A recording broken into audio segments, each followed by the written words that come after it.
does not depend on where a child's born or is raised.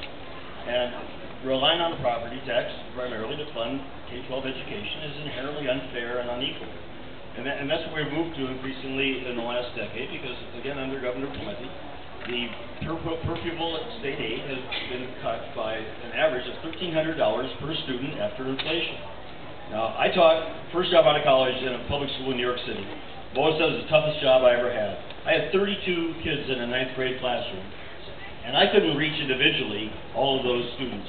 So when I go to Rochester, Minnesota, and I see 36 children in a 5th grade classroom with one teacher, I know we're going in the wrong direction. We have 10 school districts now in Minnesota going to 4-day school weeks for lack of funding. We're going in the wrong direction. We need reform. We also need to provide the funds so that those reforms can succeed. Margaret Anderson Keller.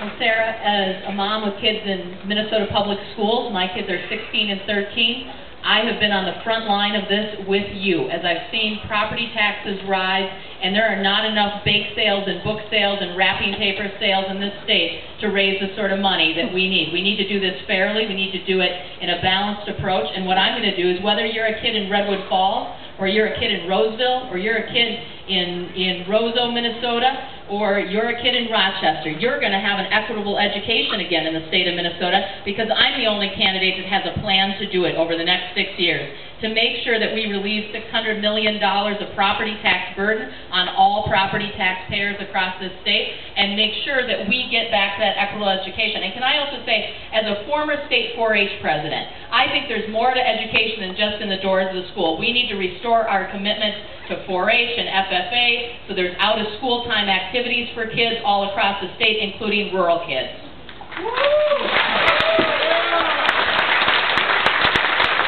Our next question comes